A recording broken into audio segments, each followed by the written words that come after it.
فلا مضل له ومن يضلل فلا هادي له أشهد أن لا إله إلا الله وحده لا شريك له وأشهد أن محمدا عبده ورسوله أرسله بالهدى ودين الحق ليظهره على الدين كله ولو كره المشركون اللهم صل على محمد وعلى آل محمد كما صليت على إبراهيم وعلى آل إبراهيم وبارك على محمد وعلى آل محمد كما باركت على إبراهيم وعلى آل إبراهيم إنك حميد مجيد أما بعد فإن أصدق الحديث كتاب الله وخير الهدي هدي محمد صلى الله عليه وسلم وشر الأمور محدثاتها وكل محدثة بدعة أيها الناس اتقوا الله عباد الله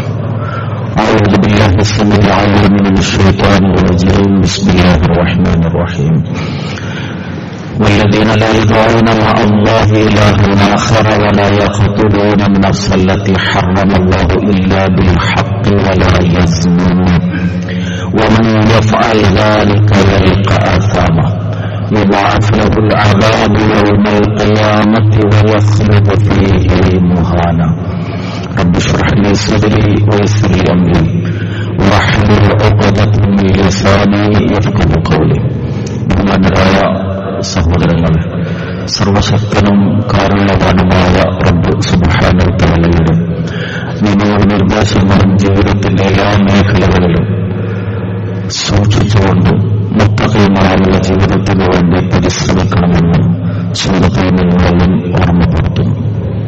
അല്ലാഹുവിന്റെ ഖുർആനും തിരുദൂതരുടെ സുന്നത്തും ജീവിതത്തിൽ സമ്പൂർണ്ണമായി നടപ്പിലാക്കി അല്ലാഹുവിന് ഇഷ്ടപ്പെട്ടവരായി ജീവിച്ച് ഈമാനോടുകൂടി മരണം വരിച്ച് ഫിർദൗസിൽ ഒരുമിച്ച് കൂടാൻ റബ്ബ് നമുക്കെല്ലാവർക്കും തൗഫീഖ് നൽകി അനുഗ്രഹിക്കുമാറാകട്ടെ. കാരുണ്യവാനായ റബ്ബിന്റെ ഇഷ്ടദാസന്മാരിൽ ഉണ്ടാകേണ്ടുന്ന സ്വഭാവ ഗുണങ്ങളാണ് സൂറത്ത് ഫുർഖാനിലെ അവസാന ഭാഗത്ത് വിശദീകരിച്ച ആയത്തുകളുടെ അടിസ്ഥാനത്തിൽ തുടർച്ചയായി നാം മനസ്സിലാക്കി വരുന്നത്. അതിൽ 68-ാമത്തെ വചനത്തിൽ ഇബാദുർ റഹ്മാന്റെ ഗുണവും സ്വഭാവം അല്ലാഹു വിശദീകരിച്ചത് അവർ അല്ലാഹുവല്ലാത്ത മറ്റൊരാളോടും പ്രാർത്ഥിക്കുകയില്ല എന്നും അതുപോലെ അല്ലാഹു പവിത്രമാക്കിയ ആത്മാക്കളെ വധിക്കുകയില്ല എന്നുമുള്ള സന്ദേശമാണ് നാം കഴിഞ്ഞ ആഴ്ച മനസ്സിലാക്കിയിട്ടുള്ളത്.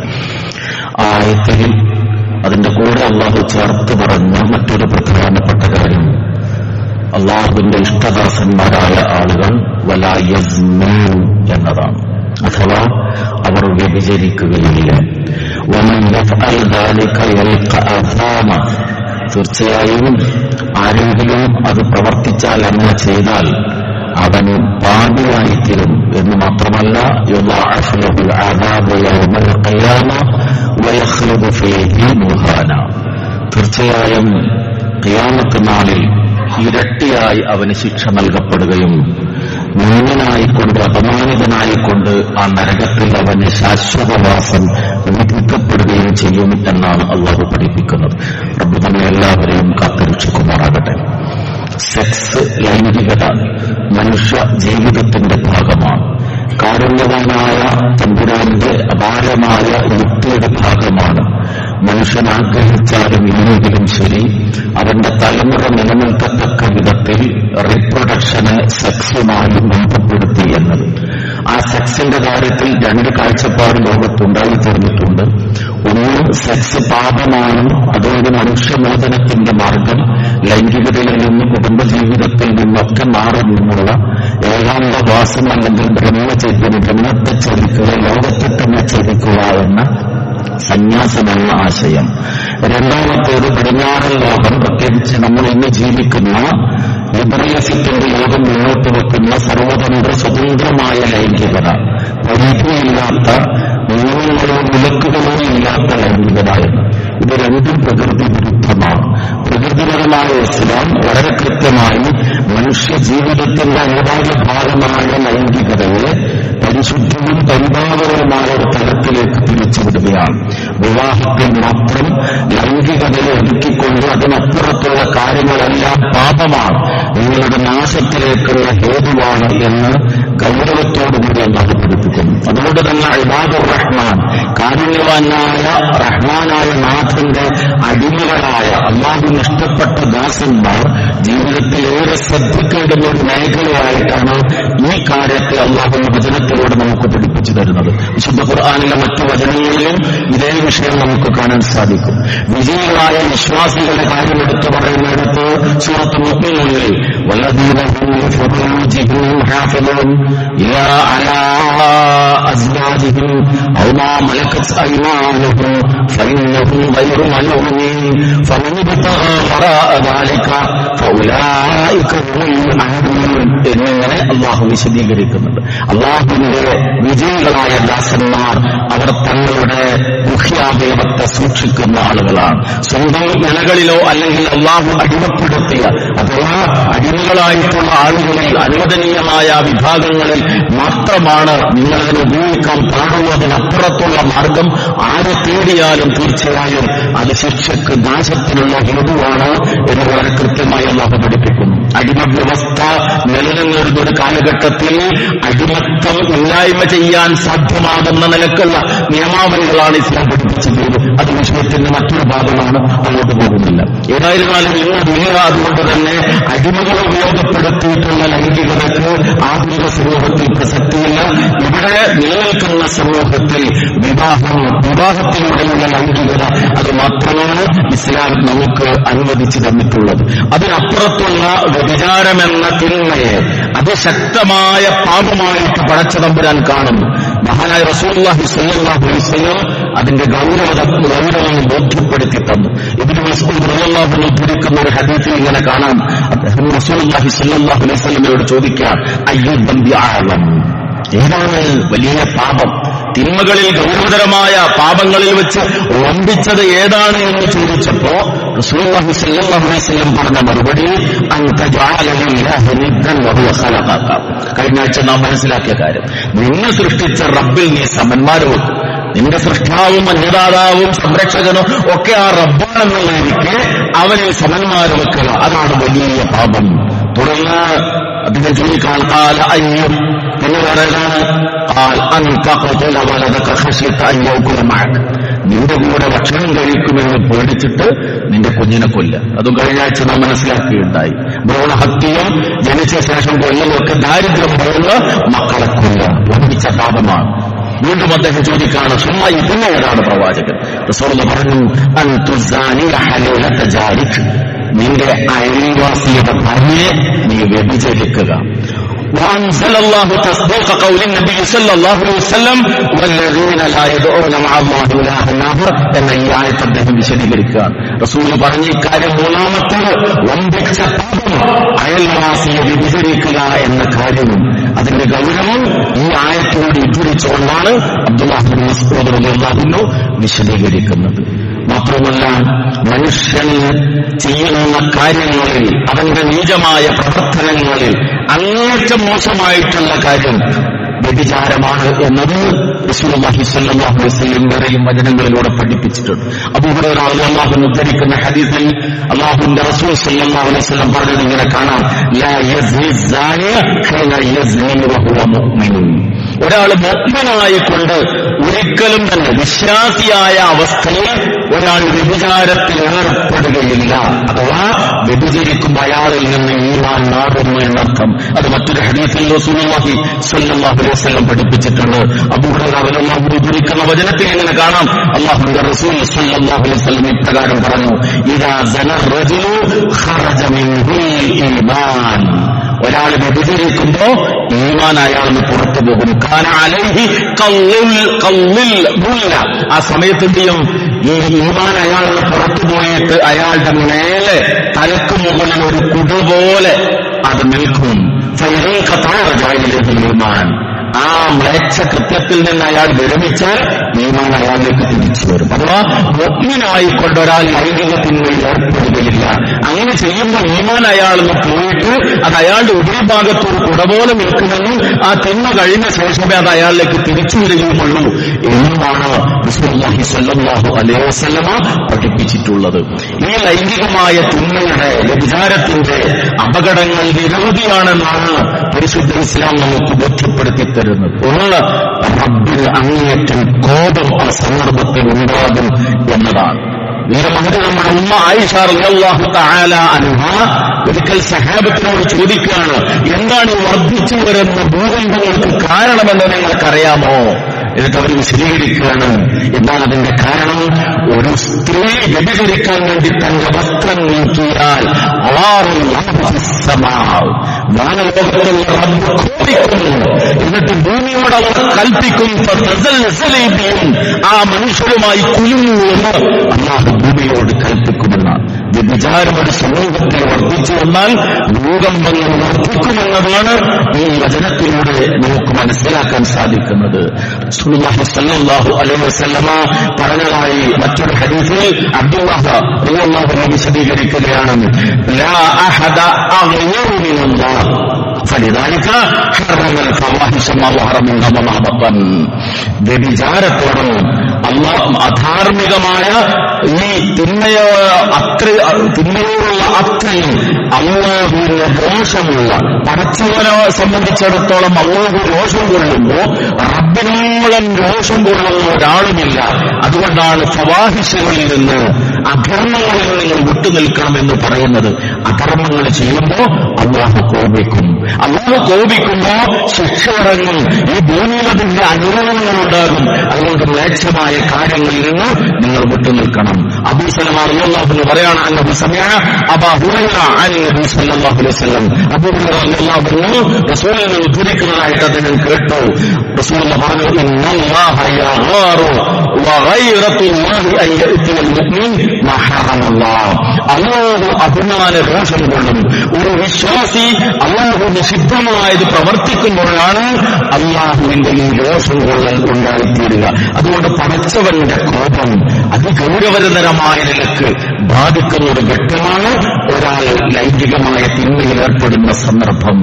മാത്രമല്ല റസൂലുള്ളാഹി സ്വല്ലല്ലാഹു അലൈഹി വസല്ലം പറഞ്ഞു, ഇദാ ലഹറ സിനാ വൽറിബാ ഫി ഖറയ.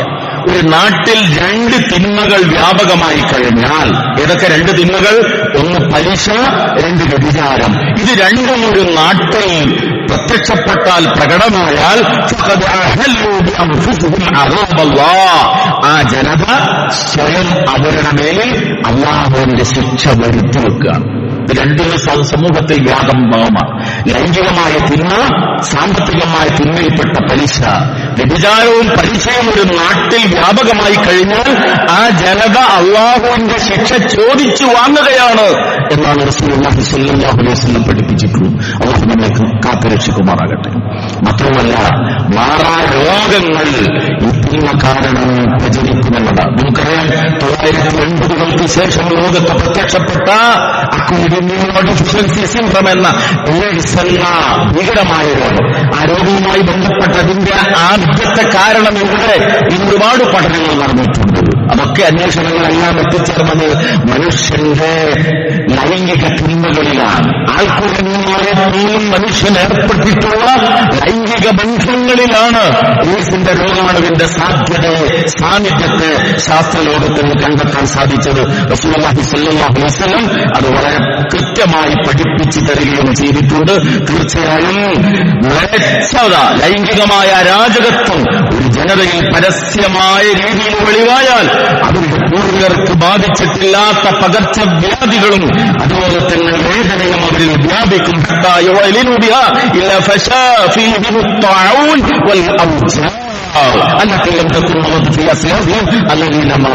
പൂർവികരെ ബാധിച്ചിട്ടില്ലാത്ത മാറാ രോഗങ്ങളും വേദനകളും നിങ്ങളെ ബാധിക്കുമെന്ന് റസൂലുള്ളാഹി സ്വല്ലല്ലാഹു അലൈഹി വസല്ലം ഗൗരവത്തോടുകൂടി പഠിപ്പിച്ചിട്ടുള്ളതാണ്. മാത്രമല്ല അന്ത്യനാളിന്റെ അടയാളമായിട്ടാണ് റസൂൽ സ്വല്ലല്ലാഹു അലൈഹി വസല്ലം ഈ തിന്മയെ ബോധ്യപ്പെടുത്തി തന്നിട്ട്. മനുഷ്യർക്ക് ഉറപ്പില്ലാതാകുന്ന ഒരവസ്ഥ വരും. നമ്മൾ പലപ്പോഴും ഇവിടെ ഉദ്ധരിച്ച ഒരു പ്രഭാതം മുതൽ പ്രദോഷം വരെ നീണ്ടുനിന്ന നമസ്കാരത്തിന് നേതൃത്വം നൽകാൻ വേണ്ടി മാത്രം റസൂലുള്ള മിമ്പറിൽ നിന്ന് താഴേക്കിറങ്ങി ഒരു പകൽ മുഴുവൻ നീണ്ടുനിന്ന സുദീർഘമായ റസൂലുള്ളയുടെ ഉപദേശം വിഷയമൊന്ന് മാത്രം, അന്ത്യനാളിൽ സംഭവിക്കയില്ല, ഇന്ന കാര്യങ്ങൾ സംഭവിച്ചിട്ടല്ലാതെ എന്ന് പറഞ്ഞ് അന്ത്യനാളിന്റെ അടയാളങ്ങൾ എണ്ണിപ്പറഞ്ഞ പ്രസംഗത്തിൽ റസൂൽ പറഞ്ഞതാണ് വ്യഭിചാരം വർദ്ധിക്കും. വ്യഭിചാരം വർദ്ധിച്ചിട്ട്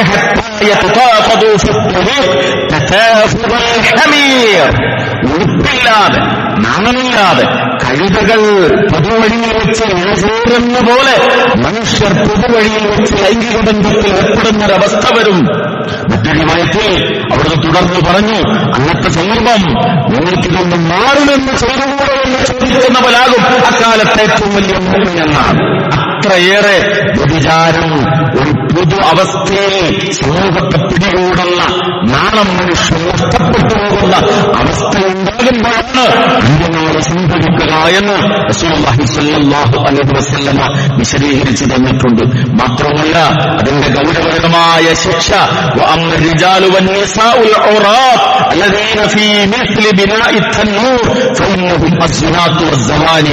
അടുത്തുപോലെയുള്ള ഒരു ഗുഹയിൽ സ്വപ്നത്തിൽ കണ്ടു. അതിൽ ചില ആളുകൾ ഇങ്ങനെ ഉയരുകയും താഴുകയും ചെയ്യുന്നു. നഗ്നരായ സ്ത്രീ പുരുഷന്മാർ. ആരാണത്? മലക്കുകൾ അറിയിച്ചു കൊടുത്തു, വ്യഭിചാരികളായ ആളുകളാണ്. നരകീയമായ ശിക്ഷ, കഠോരമായ നരകശിക്ഷ, താഴ്ഭാഗത്ത് വിശാലവും മേൽഭാഗം ഇടുന്നതുമായ ഒരു പാത്രം പോലുള്ള ഒരു പ്രത്യേകമായ സംവിധാനത്തിൽ നഗ്നരായ സ്ത്രീ പുരുഷന്മാർ തീയിൽ നേരുകയും താഴുകയും ചെയ്യുന്ന ആ രംഗം റസൂലുള്ളാഹി സ്വല്ലല്ലാഹു അലൈഹി വസല്ലം ഒക്കെ കാണാൻ സാധിച്ചതാണ്. മലക്കുകൾ അറിയിച്ചു കൊടുത്തു, അത് വ്യഭിചാരികളായ ആളുകളാണ്, അവർക്ക് ലഭിക്കുന്ന ശിക്ഷയാണ്. ഈ വിഷയം ഒരു വിശ്വാസിയെ സംബന്ധിച്ചിടത്തോളം വളരെ ഗൗരവതരമാണ്. കാരണം ബാക്കി ജീവിതത്തിന്റെ മേഖലകളിലൊക്കെ സൂക്ഷ്മത പാലിച്ചാലും കണ്ണും മനസ്സും ലൈംഗികാവയവും സൂക്ഷിക്കുക എന്നത് പ്രയാസമുള്ള കാര്യമാണ്. അതുകൊണ്ടാണ് റസൂലുള്ളാഹി സ്വല്ലല്ലാഹു അലൈഹി വസല്ലം പറഞ്ഞത്, നിങ്ങൾ രണ്ടവയവങ്ങളുടെ കാര്യത്തിൽ എനിക്കുറപ്പ് തന്നാൽ ഞാൻ നിങ്ങൾക്ക് സ്വർഗം വാഗ്ദാനം ചെയ്യും. അതിൽ നാവും അതുപോലെ ലൈംഗികാവയം, ഇത് രണ്ടിനെയും സംബന്ധിച്ച് നിങ്ങൾ എനിക്ക് ഗ്യാരണ്ടി തന്നാൽ ഞാൻ നിങ്ങൾക്ക് സ്വർഗം ഉറപ്പാക്കാമെന്നാണ് അഷ്റഫുൽ ഖൽഖ് മുഹമ്മദ് റസൂലുള്ളാഹി സ്വല്ലല്ലാഹു അലൈഹി വസല്ലമ നമുക്ക് പഠിപ്പിച്ചു തന്നിട്ടുള്ളത്. അതേപോലെ തന്നെ ഇക്കാര്യത്തിൽ നമ്മൾ ശ്രദ്ധിക്കേണ്ടതാണ്. ഈ തിന്മയെക്കുറിച്ച് അങ്ങേയറ്റത്തെ ഗൗരവമായ ബോധമുണ്ടാവുകയും ആ തിന്മ സംഭവിക്കാതിരിക്കാൻ ശ്രദ്ധിക്കുകയും ചെയ്യുന്നതോടൊപ്പം മറ്റുള്ള ആളുകളിൽ അത് ആരോപിക്കുക എന്നതും ഇസ്ലാം വളരെ ഗൗരവത്തിലാണ് കാണുന്നത്. വ്യഭിചരിച്ചത് വിവാഹിതനാണെങ്കിൽ എറിഞ്ഞുകൊള്ളലും, അവിവാഹിതനാണെങ്കിൽ 100 ചാട്ടവാറടിയും ഇസ്ലാം ശിക്ഷയായി വിധിച്ചിട്ടുള്ളതാണ്. എന്നാൽ സാക്ഷികളില്ലാതെ, ആരെങ്കിലും 4 സാക്ഷികളില്ലാതെ ഒരാളുടെ പേരിൽ ഒരു ആരോപണം ഉന്നയിച്ചാൽ അവനെയും 80 അടി ശിക്ഷ നൽകണമെന്നതാണ് വിശുദ്ധ ഖുർആൻ പഠിപ്പിക്കുന്നത്. അപ്പോ ആരോപിക്കലും വളരെ ഗൗരവകരമാണ് എന്നർത്ഥം. ഇന്ന് നമുക്കറിയാം, സോഷ്യൽ മീഡിയയുടെ കാലം. അത്തരം വാർത്തകളെയൊക്കെ യാതൊരു സൂക്ഷ്മതയുമില്ലാതെ ഫോർവേഡ് ചെയ്യുക. അങ്ങനെ ഒരാളെയും ഒരു പുരുഷനെ ഒരു സ്ത്രീയും കണ്ടാൽ ഇന്ന ആളുകളെ ഇന്ന സ്ഥലത്ത് വെച്ച് കണ്ടു, അവരിപ്പോ അങ്ങനെ വലിയ കമ്പനിയാണ് എന്നൊക്കെയുള്ള രൂപത്തിൽ ആളുകൾക്കിടയിൽ പ്രചാരണം നടത്തുക. ഇത് ഒരു ഇസ്ലാമിക സ്റ്റേറ്റിൽ തീർച്ചയായും 80 ശിക്ഷ ലഭിക്കാൻ കാരണമാകുന്ന നിലക്കുള്ള ഗൗരവകരമായ കാര്യമായിട്ടാണ് വ്യഭിചാരത്തിന്റെ ആരോപണത്തെ ഇസ്ലാം കാണുന്നത്. മാത്രമല്ല, വിശുദ്ധയായി ജീവിക്കുന്ന ഒരു സ്ത്രീയെ സംബന്ധിച്ച് അത്തരം ആരോപണം ഉന്നയിക്കുന്നത് തീർച്ചയായും 7 മഹാപാപങ്ങളിൽ ഒന്നായിട്ടാണ് മഹാനായ റസൂലുള്ളാഹി സ്വല്ലല്ലാഹു അലൈഹി വസല്ലമ പഠിപ്പിച്ചു തന്നിട്ടുള്ളത്. അതുകൊണ്ട് തന്നെ അക്കാര്യത്തിലും അങ്ങേയറ്റത്തെ സൂക്ഷ്മതയും ശ്രദ്ധയും നമ്മുടെ ഭാഗത്തു നിന്നുണ്ടാകണം. ഇസ്ലാമിനെ സംബന്ധിച്ചിടത്തോളം ഒരു തിന്മ സംഭവിക്കുമ്പോൾ ആ തിന്മ സംഭവിക്കാനുള്ള ഇടയുള്ള, അതിലേക്ക് ചെന്നുചേരുന്ന കവാടങ്ങളെ കൊത്തിയടക്കുകയാണ് ഈ മതം ചെയ്യുന്നത് എന്ന് നമുക്ക് കാണാൻ സാധിക്കും. വ്യഭിചരിക്കരുത് എന്ന് പറയുന്നതിന് പകരം എന്നാണ് അല്ലാഹു ഖുർആനിലൂടെ കൽപ്പിക്കുന്നത്. നിങ്ങൾ വ്യഭിചാരത്തോട് അടുത്തു പോകരുത് എന്നതാണ്. ആ വ്യഭിചാരത്തിലേക്ക് അടുത്തു പോകാൻ ഇടയുള്ള സാഹചര്യങ്ങളിലായി ചെയ്യുന്നു. ഒന്നാമത്തത്, ഇവിടെ നിന്നാണ് വ്യഭിചാരത്തിന്റെ തുടക്കമുണ്ടാവുക? നോട്ടത്തിൽ നിന്നാണ്, കണ്ണുകളിൽ നിന്നാണ്. വിശുദ്ധ ഖുർആനിന്റെ കൽപ്പന സൂറത്തുൻ നൂർ 30-ാമത്തെ ആയത്തിലൂടെ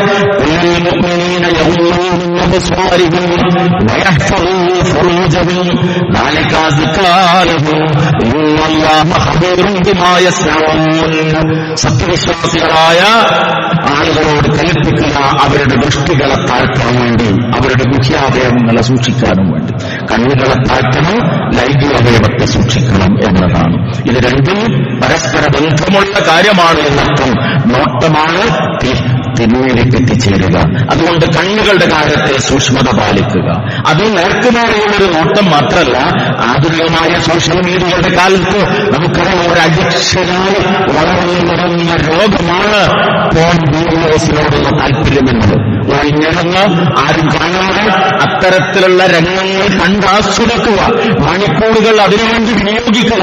അതൊരു മാനസിക രോഗമായി ഇത് പകർന്നുകൊണ്ടിരിക്കുകയാണ്. അതിൽ പ്രായവ്യത്യാസമൊന്നുമില്ല. സൂക്ഷിക്കണം നമ്മൾ. തിന്മയിലേക്കുള്ള കവാടങ്ങൾ പിശാച് തുറക്കൽ അങ്ങനെയൊക്കെയാണ്. റസൂലുള്ളാഹി സ്വല്ലല്ലാഹു അലൈഹി വസല്ലം പറഞ്ഞു, ഇന്നല്ലാഹ കതബ അലൈ ബനി ആദമ ഹുദ്ദുഹു മിനസ് സിന അദ്റക ദാലിക ലാ മഹാല. തീർച്ചയായും ഒരു മനുഷ്യന്റെ കാര്യത്തിൽ അവന്റെ ശരീരത്തിലെ ഓരോ അവയവത്തിനും അല്ലാഹു വ്യഭിചാരത്തിന്റെ വിഹിതം കണക്കാക്കിയിട്ടുണ്ട്. ഫസ്നൽ ഐനൈൻ അന്നദർ, കണ്ണിന്റെ വ്യഭിചാരം എന്നത് നോട്ടമാണ്. വസ്നൽ ലിസാൻ അന്നഖ്, നാവിന്റെ വ്യഭിചാരം എന്നത് അത് സംസാരമാണ്. അതുപോലെ തന്നെ കൈയുടെ വ്യഭിചാരം എന്നത് പിടിക്കലാണ്. കാലിന്റെ വ്യഭിചാരം എന്നത് നടക്കലാണ്. ഇങ്ങനെ ഓരോ അവയവത്തിനും ഈ കർമ്മത്തിൽ പങ്കാളിത്തമുണ്ട് എന്ന് പറഞ്ഞിട്ട് റസൂലുള്ളാഹി പറഞ്ഞു, വന്നഫ്സു തമന്ന വതഷ്തഹി വൽഫർജു യുസദ്ദിഖു ദാലിക ഔ യുകദ്ദിബുഹു. മനസ്സ് ആഗ്രഹിക്കുന്നു, മനസ്സ് അത് അഭിലഷിക്കുന്നു, എന്നിട്ട് എന്ത് ചെയ്യുന്നു? അതിനെ അവന്റെ ദുഷ്യസ്ഥാനം യാഥാർത്ഥ്യമാക്കുകയോ അല്ലെങ്കിൽ കളവാക്കുകയോ ചെയ്യും എന്നതാണ്. അത് ഓരോ അവയവും കൂടിച്ചേർന്നുകൊണ്ടാണ് ആ തിന്മയിലേക്ക് എത്തിച്ചേരുന്നത്. അതുകൊണ്ട് നോട്ടത്തിൽ തന്നെ നിയന്ത്രണം ഏർപ്പെടുത്തുക, സംസാരത്തിൽ തന്നെ നിയന്ത്രണം ഏർപ്പെടുത്തുക.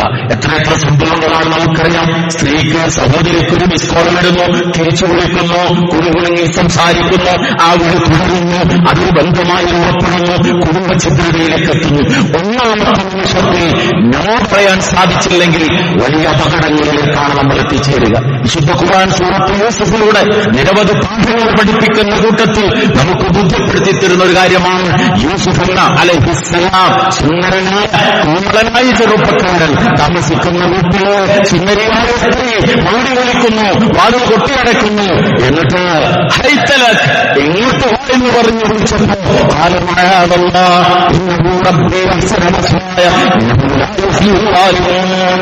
തീർച്ചയായും എന്റെ റബ്ബേ ശരണം, അക്രമം പ്രവർത്തിക്കുന്നവർ എന്റെ റബ്ബ് വിജയിപ്പിക്കില്ല എന്ന് പറഞ്ഞ് ആ സ്ത്രീ മാടി വിളിച്ച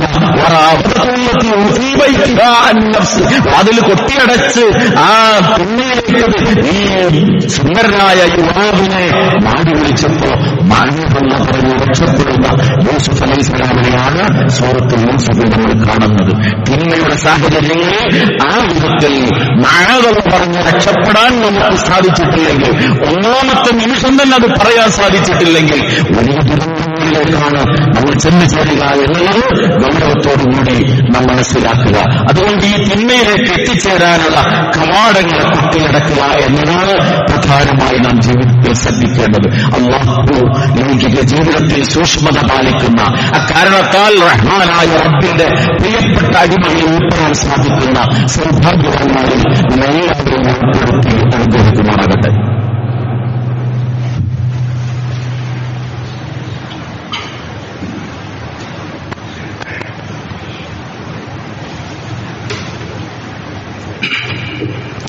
അൽഹംദുലില്ലാഹ് الذي هدانا لهذا وما كنا لنهتدي لولا أن هدانا الله. صلى الله على النبي وعلى آله وصحبه أجمعين. أما بعد اتقوا الله عباد الله.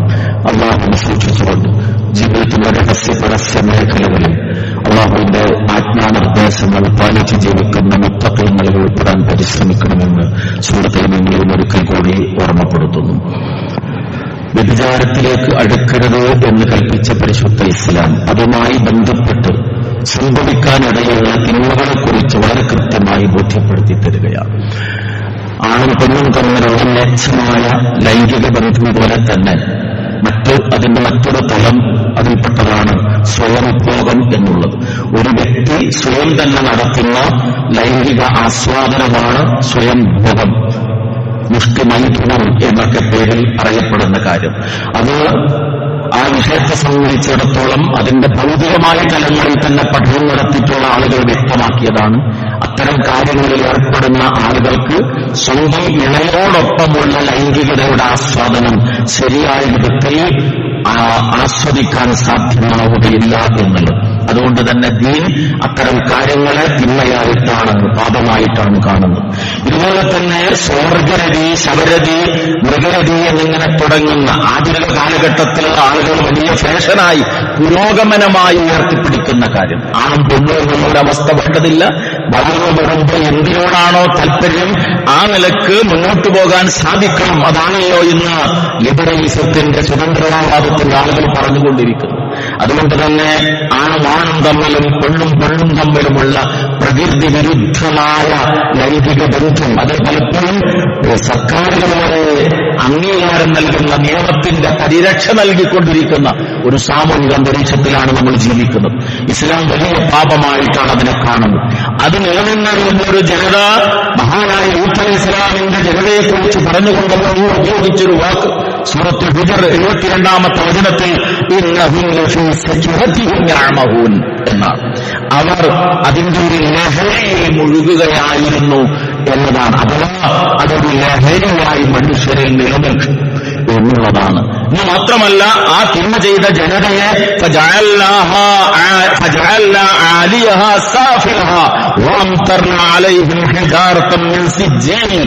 തൊട്ടടുത്ത 74-ാമത്തെ ആയത്തിൽ അല്ലാഹു പഠിപ്പിക്കുന്നു.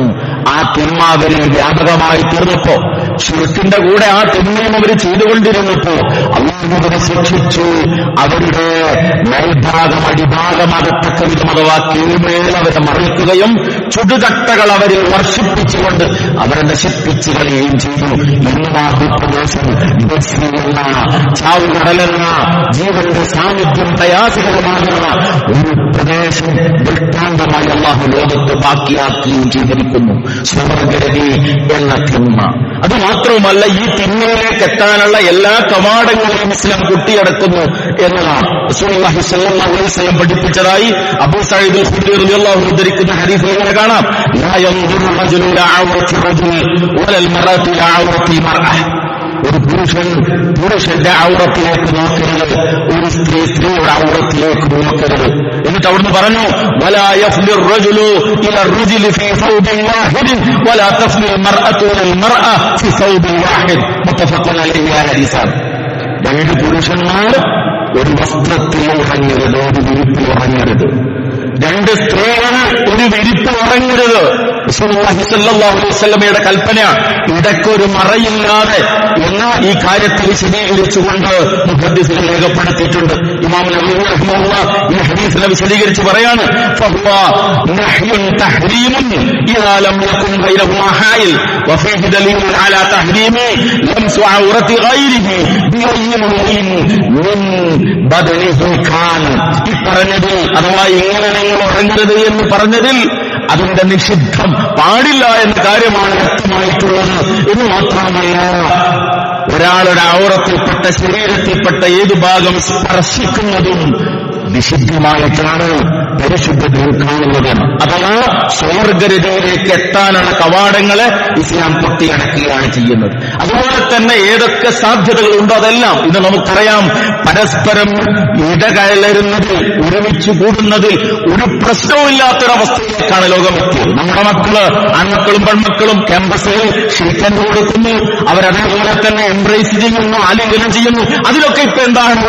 നിങ്ങളുടെ മനസ്സിന്റെ കുഴപ്പം, നിങ്ങൾ 16-ാം നൂറ്റാണ്ടിൽ ജീവിക്കുന്നതുകൊണ്ടാണ് എന്നൊക്കെ പറയുന്ന, അതൊക്കെയാണ് പുരോഗമനം എന്ന് പറഞ്ഞുകൊണ്ടിരിക്കുന്ന ഒരു കാലമാണ്. മഹാനായ റസൂലുള്ളാഹി സ്വല്ലല്ലാഹു അലൈഹി വസല്ലമയുടെ വാക്ക്, ഒരു അന്യ സ്ത്രീയെ സ്പർശിക്കുന്നതിനേക്കാൾ തലയിൽ ഒരു ഇരുമ്പാണി അടിച്ചു കയറ്റുന്നതാണ് നമുക്ക് ഉത്തമമുള്ള. അത്ര ഗൗരവതരമാണ് അന്യ പെണ്ണിനെ മനഃപൂർവ്വം സ്പർശിക്കുന്നതിന് ഇസ്ലാം കാണുന്നത്. ഇത് മാത്രവുമല്ല, കുടുംബ ജീവിത രംഗത്ത് തകർച്ചയുണ്ടാകാൻ ഈ സൂക്ഷ്മതയുടെ മതിലുകളെ തകർക്കുന്നത് കാരണമാകും. സ്ത്രീകളുടെ വസ്ത്രധാരണത്തെക്കുറിച്ച് പറഞ്ഞപ്പോ ആരുടെയൊക്കെ മുമ്പിൽ കൃത്യമായ വസ്ത്രം ധരിക്കണമെന്ന കാര്യം വിശദീകരിച്ചപ്പോ സഹാബത്ത് റസൂലിനോട് ചോദിച്ചു, ഹമുവിന്റെ കാര്യം എന്താണ് റസൂലെ? ഹമു ഭർത്തൃ സഹോദരൻ, ഇളയച്ചമെത്തച്ചെന്നൊക്കെ പറയല്ലോ. എന്താണ് അവരുടെ കാര്യത്തിൽ, അവരുടെ മുമ്പിൽ വസ്ത്രധാരണത്തിന്റെ കാര്യത്തിൽ എന്താ ചെയ്യേണ്ടത്? അതിന് റസൂൽ പറഞ്ഞൊരു മറുപടിയുണ്ട്, ഭർത്തൃ സഹോദരൻ മരണതുല്യമാണ്. മരണത്തെ പേടിക്കുന്ന പോലെ പേടിക്കണം എന്ന ഭർത്താവിന്റെ വസ്ത്രയും അനുജനയുമാണ് റസൂലുള്ളാഹി സ്വല്ലല്ലാഹു അലൈഹി വസല്ലമയുടെ കൽപ്പന. ഇന്ന് വീടുകളിൽ പലപ്പോഴും അവസ്ഥ എന്താ? ഭർത്താവ് ഗൾഫിലുള്ളത്, അവർക്ക് ഷോപ്പിംഗിന് പോകണം, അവർക്ക് അല്ലെങ്കിൽ അവരുടെ വീട്ടിൽ പോകാൻ എന്ത് ചെയ്യും? ഭർത്താവിന്റെ അനുജന്റെ ബൈക്കിൽ കയറും, ജ്യേഷ്ഠന്റെ ബൈക്കിൽ കയറും, രണ്ടുപേരും ഒന്നിച്ചു പോകും. ഇളയച്ചനാണ്, മൂത്തച്ഛനാണ്, ഒരു കുഴപ്പമില്ല. വീട്ടിൽ അങ്ങനെ തന്നെയാണ്. കാരണം ജ്യേഷ്ഠനെ ഏൽപ്പിച്ചതാണ്, അനുജനെ ഏൽപ്പിച്ചതാണ്. പക്ഷെ ദുരന്തങ്ങൾ വന്നിട്ട് പലപ്പോഴും നമ്മൾ കരയും. ഞാൻ ഓർത്തുപോകുന്ന ഒരു സദസ്സിലിരുന്ന് ഉമ്മയോടുള്ള ബാധ്യതയെക്കുറിച്ച് സംസാരിച്ചുകൊണ്ടിരുന്നപ്പോൾ എന്റെ മുന്നിലിരിക്കുന്ന ഒരു മനുഷ്യനങ്ങനെ ഇറങ്ങി കരഞ്ഞുകൊണ്ടിരിക്കുന്നുണ്ട്. ആ കരച്ചിൽ കണ്ടപ്പോൾ എനിക്ക് കാരണം മനസ്സിലായി. കാരണം എനിക്കറിയാവുന്ന കുടുംബമാണ്. അദ്ദേഹത്തിന്റെ ഉമ്മ ആത്മഹത്യ ചെയ്തതായിരുന്നു. കാരണം അദ്ദേഹത്തിന്റെ ഭാര്യ അദ്ദേഹത്തിന്റെ സാന്നിധ്യത്തിൽ ഗർഭിണിയായതാണ്. ആരാ കാരണം? സ്വന്തം അനുജനായിരുന്നു. അതിന് നാട്ടുകാരുടെ മാനം നഷ്ടപ്പെട്ടിട്ട് മനസ്സിന്റെ സമയം തെറ്റിയിട്ടാണ് അദ്ദേഹത്തിന്റെ ഉമ്മ മരണപ്പെട്ടത്. നമ്മുടെ സമൂഹത്തിൽ നടക്കുന്ന സംഭവങ്ങളല്ലേ സഹോദരങ്ങളൊക്കെ. അവിടെയാണ് ഇസ്ലാം പറഞ്ഞത്, ഭർത്തൃ സഹോദരൻ മരണതുല്യമാണ്. പേടിക്കണം, സൂക്ഷിക്കണം, ശ്രദ്ധിക്കണം, മുതിർന്നവർ ശ്രദ്ധിക്കണം. മൊത്തം കല്യാണം കഴിച്ച് കൊടുത്തിട്ടുണ്ടെങ്കിൽ അത് ഗർഭമാണെങ്കിൽ അനുജന്മാരുണ്ട്, നദാ നീ അവന്റെ കൂടെ പോയിക്കോ, ഇതിന്റെ കൂടെ പോയിക്കോ എന്ന് നിനക്ക് പറഞ്ഞേക്കുന്ന അവസ്ഥ, വീട്ടിൽ പരിധിയില്ലാതെ പെരുമാറുന്ന അവസ്ഥ പിശാചിന് കടന്നു വരാൻ കാരണമായി തീരുന്നു. അത് പിന്നീട് നമ്മൾ ഖേദിച്ചിട്ട് നാട്ടുകാരുടെ മുമ്പിൽ തലയിലെത്തി നടക്കാൻ പറ്റാത്ത അവസ്ഥയായി തീർന്നിട്ട് അവിടെ ഖേദിച്ചതുകൊണ്ടോ പ്രയാസപ്പെട്ടതുകൊണ്ടോ ഒരിക്കലും പ്രയോജനം ഉണ്ടാകില്ല. ദീൻ പഠിപ്പിക്കുന്ന ഓരോന്നും നമ്മുടെ സുരക്ഷയ്ക്കുള്ളതാണ്, നമ്മുടെ സമാധാനത്തിനുള്ളതാണ്, നമ്മുടെ ജീവിതത്തിൽ വിജയത്തിനുള്ളതാണ്. ആ സൂക്ഷ്മതയും ആ നിലക്കുള്ള മുൻകരുതലും എവിടെ നമ്മൾ നശിപ്പിക്കുന്നുവോ, അത് എവിടെ നമ്മൾ തകർക്കുന്നുവോ അവിടെ പിശാച് കടന്നു വരും, അവിടെ തിന്മകൾ സംഭവിക്കും. അത് നമ്മുടെ നല്ല മനസ്സമാധാനം നഷ്ടപ്പെടുന്നത് കുടുംബരംഗത്തെ ഛിദ്രതയ്ക്കും കുടുംബരംഗത്തെ അസമാധാനത്തിനും അത് കാരണമായി തീരുകയും ചെയ്യും. അതുകൊണ്ട് ഈ വിഷയം ഞാൻ എന്തെങ്കിലും ശ്രദ്ധിക്കുക. നമ്മുടെ മക്കളുടെ കാര്യത്തിൽ നമ്മളത് പഠിപ്പിച്ചു കൊടുക്കുക. നമ്മുടെ മക്കളുടെ കൂടെ ഫ്രണ്ട്സ് എന്ന് പറഞ്ഞ് പലരും കടന്നുകൊടും. ആഘോഷ ദിവസമാണ്, അല്ലെങ്കിൽ അതുപോലെയുള്ള ദിനങ്ങളാണ്. മകന്റെ ക്ലാസ്മേറ്റ്സ് ആണ്, മകളുടെ ക്ലാസ്മേറ്റ്സ് ആണ്, അവരൊന്ന് ആഘോഷിച്ചു കൊടുത്ത കുട്ടികളല്ലേ. അതാണ് പലപ്പോഴും നമ്മുടെ ചിന്ത. ദീനിന്റെ കാര്യങ്ങൾ കൃത്യമായി നമ്മൾ പഠിപ്പിച്ചു കൊടുത്തിട്ടില്ലെങ്കിൽ, പ്രത്യേകിച്ച് അന്യ സംസ്ഥാനത്തേക്കോ ദൂര പ്രദേശങ്ങളിലേക്കോ പഠനത്തിന് വേണ്ടി നമ്മൾ പറഞ്ഞയക്കുമ്പോ അവർ പോകുന്നത് നമ്മുടെ കൂടെയല്ല, ട്രെയിനിൽ കയറ്റിവിടുകയാണ്, മനസ്സമാധാനത്തോടുകൂടെ കയറ്റിവിടുന്നത്. പക്ഷെ കുട്ടികൾ നേരത്തെ ബുക്ക് ചെയ്തിട്ടുണ്ടാകും ഒന്നിച്ചു പോകാൻ. ഭാര്യാഭർത്താക്കളെക്കാളും കൂടുതൽ ഇടപഴകി ഒന്നിച്ച് യാത്ര ചെയ്യുന്നത് പലപ്പോഴും നാണം കൊണ്ട് അടുത്തിരിക്കാൻ പറ്റാത്ത അവസ്ഥകൾ, യാത്രകളൊക്കെ പലപ്പോഴും നമ്മൾ നേരിട്ട് കാണേണ്ടി വരിക. നമ്മുടെ മക്കളാണത്. അന്യ സംസ്ഥാനങ്ങളിൽ ചെന്നാൽ അവരുടെ ഹോസ്റ്റലിൽ അവരുടെ ജീവിതം എന്താണ് സാഹചര്യമെന്നാണ് പലപ്പോഴും നമ്മൾ അന്വേഷിക്കാറില്ല. ഈ പുണ്യയിലേക്ക് മക്കൾ ചെന്നിട്ട് അവസാനം ആരുടെയെങ്കിലും കൂടെ ഒളിച്ചോടിപ്പോയി, നിക്കാഹിന്റെ തലേന്ന് അന്യമതസ്ഥന്റെ കൂടെ ഒളിച്ചോടിപ്പോയി. അത് നമ്മൾ കാത്തുരക്ഷിക്കുമാറാകട്ടെ. ആ വാർത്ത നമ്മൾ കേൾക്കേണ്ടിയിരിക്കണമെങ്കിൽ കൊച്ചുനാളുകളിലെ തന്നെ ഇടപഴകളുടെ രംഗത്ത് കാണിക്കേണ്ടുന്ന സൂക്ഷ്മത, ഇസ്ലാമിക വിഷയത്തിൽ വെച്ചിട്ടുള്ള പരിചയം കൃത്യമായി നമ്മുടെ മക്കൾക്ക് നമ്മൾ പഠിപ്പിച്ചു കൊടുക്കണം. പ്രത്യേകിച്ച് ടീനേജ് പ്രായത്തിലെത്തിയിട്ടുള്ള നമ്മുടെ മക്കൾക്ക് റഹ്മാനായ റബ്ബ് ഇടകളിലും സന്തതികളിലും സൗഭാഗ്യം നൽകപ്പെട്ട അനുഗ്രഹീതരായ അടിമകളും നമ്മൾ കൊടുക്കുമാറാകട്ടെ. റഹ്മാനായ നാഥ, ജീവിതത്തിന്റെ എല്ലാ മേഖലകളിലും രഹസ്യവും പരസ്യവുമായ എല്ലാ തലങ്ങളിലും നിന്ന് ഭയപ്പെട്ടുകൊണ്ട് സൂക്ഷ്മതയോടുകൂടി ജീവിതം നയിക്കാൻ നീ ഞങ്ങൾക്ക് തൗഫീഖും ആഫിയത്തും ഈമാനും നൽകി അനുഗ്രഹിക്കാനുള്ള റഹ്മാനെ. എല്ലാ എല്ലാ വിധത്തിലുള്ള ലൈംഗിക തിന്മകളിൽ നിന്നും ഞങ്ങളെയും ഞങ്ങളുടെ സന്തതികളെയും നീ കാത്തുരക്ഷിക്കണമേ റഹ്മാനെ. കാരുണ്യവാനായ നാഥ, ഞങ്ങളുടെ ഈ പള്ളിയുടെ കാര്യത്തിൽ എല്ലാ പ്രവർത്തനങ്ങളിലും മുന്നിൽ നിൽക്കുന്ന ഞങ്ങളുടെ പ്രിയപ്പെട്ട സഹോദരൻ ജില്ലി സാഹിബ്, അദ്ദേഹത്തിന് ഒരു സ്ട്രോക്ക് വന്ന് കോഴിക്കോട് മെഡിക്കൽ കോളേജ് ആശുപത്രിയിൽ ചികിത്സയിലാണ്. റഹ്മാനായ നാഥ, ഷാഫിയായ റഹ്മാനെ, അദ്ദേഹത്തിന്റെ രോഗം എത്രയും വേഗം സുഖപ്പെടുത്തി കൊടുത്ത് ഞങ്ങളോടൊപ്പം ഇനിയും ഒന്നിച്ചു ചേരാൻ ഈ അദ്ദേഹത്തിന്റെ തൗഫീഖ് നൽകി അനുഗ്രഹിക്കുന്ന റഹ്മാനെ. രോഗം കൊണ്ട് പ്രയാസപ്പെടുന്ന ഒരുപാട് ആളുകൾ ഞങ്ങളുണ്ട്. ഞങ്ങളുടെ സഹോദരങ്ങൾ, മാതാപിതാക്കൾ, ഉസ്താദുമാർ, അയൽവാസികൾ, സഹപ്രവർത്തകർ, എല്ലാവരുടെയും രോഗങ്ങൾ എല്ലാവർക്കും സുഖപ്പെടുത്തി കൊടുത്തു സന്തോഷവും സമാധാനവും ജീവിതം നൽകി അനുഗ്രഹിക്കണമേ റഹ്മാനെ. അൽഹംദുലില്ലാഹി റബ്ബിൽ ആലമീൻ. അൽഹംദുലില്ലാഹി ബിൽ ഖുർആൻ. സ്വല്ലല്ലാഹു അലൈഹി നബിയ്യി വഅലാ ആലിഹി വസഹ്ബിഹി അജ്മഈൻ. اللهم اغفر للمؤمنين والمؤمنات والمسلمين والمسلمات الأحياء منهم والأموات إنك تجيب الدعوات يا قاضي الحاجات. اللهم سهل لنا يا رب العالمين. اللهم سهل لنا يا رب العالمين.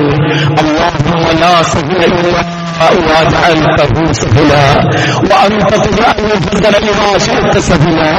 اللهم ربنا هب لنا من أزواجنا وذرياتنا قرة أعين واجعلنا للمتقين إماما. اللهم اجعل القرآن ربيع قلوبنا يا رب العالمين. ربنا تقبل منا إنك أنت السميع العليم وتب علينا إنك أنت التواب الرحيم.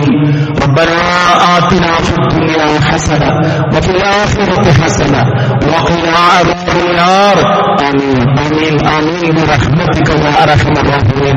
وصلى الله على النبي وعلى آله وصحبه أجمعين والحمد لله رب العالمين.